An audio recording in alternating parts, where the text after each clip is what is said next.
What happens when a single complaint spirals into a public spectacle, exposing the truth behind a woman's venom? In the heart of New Orleans, at Mama Lou's Cajun Kitchen, the air was thick with the aroma of simmering gumbo and the hum of lively chatter. That is, until Karen stormed in, her designer heels clicking like a countdown to chaos. Her voice sliced through the cozy diner, demanding attention. "This gumbo tastes off," she declared, slamming her spoon down, her eyes daring anyone to challenge her.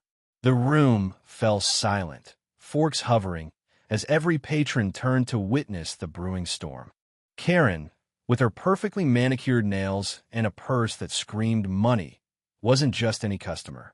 She was a self-proclaimed food critic, her online reviews a guillotine for local businesses. Mama Lou's, a beloved hole-in-the-wall known for its soul-warming dishes, was her latest target. She'd walked in with a mission, her phone already recording, ready to broadcast her disdain to her thousands of followers. "I've had better broth from a can," she sneered, pushing the bowl away, letting it teeter on the edge of the table. The gumbo, rich with shrimp, sausage, and decades-old family spices, was an insult to her refined palater, so she claimed.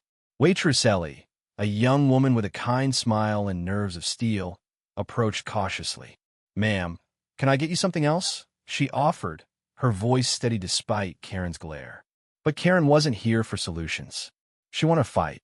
The truth unraveled faster than a poorly knit sweater.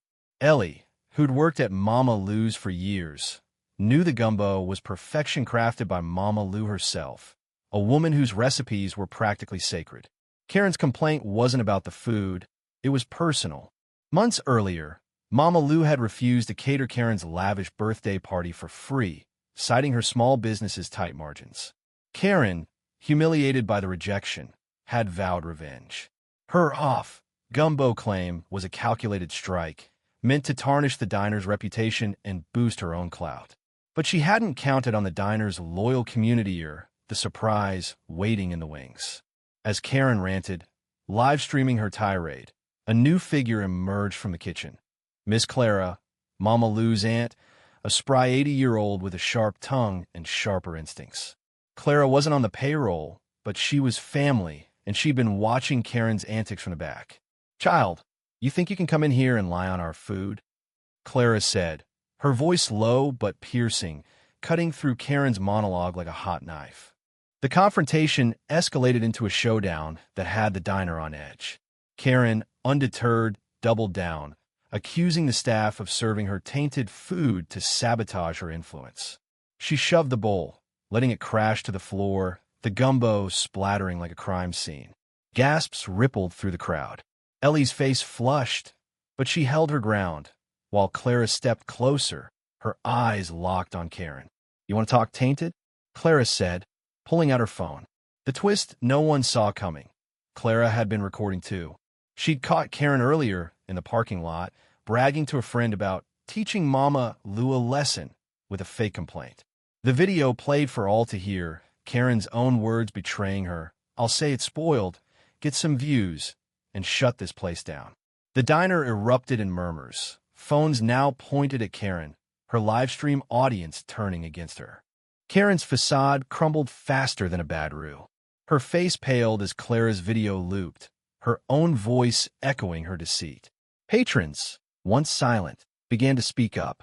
A local chef, dining incognito, stood and revealed he'd tasted the same batch of gumbo flawless, he called it. A regular, Mr. Thompson, a retired teacher, recounted how Karen had tried to bully another shop owner weeks ago with a similar stunt. The evidence piled up, each testimony a brick in the wall, closing in on her. Karen stammered, her confidence evaporating. "You're all in on it," she shrieked, but her voice lacked conviction. Ellie, now emboldened, offered a solution, a fresh bowl of gumbo, made to order in front of everyone.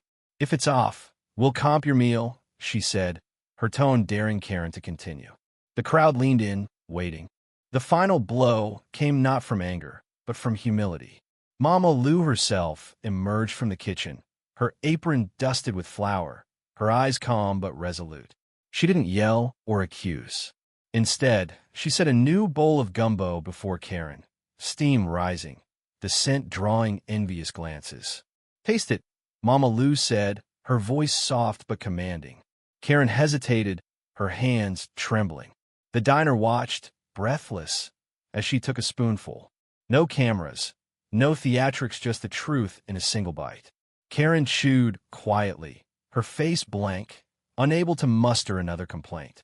The gumbo was perfect, as everyone knew it would be. Mama Lou leaned in, whispering, "We cook with love here. Maybe you should try it sometime." The crowd erupted in applause, not for drama, but for justice served with grace. Karen left without a word, her phone off, her followers abandoning her in droves. Mama Lou's didn't just survive, it thrived. Word of the showdown spread, drawing new customers who wanted to taste the gumbo that humbled a critic. Ellie got a raise, and Clara became a local legend, her video racking up views online. Karen's online empire? It tanked, her credibility shredded by her own lies. The diner's warmth returned, stronger than ever, a testament to community and truth over pettiness. One question lingers. When does a complaint cross the line into cruelty? Share your thoughts. Where do you draw the line between honest feedback and a vendetta?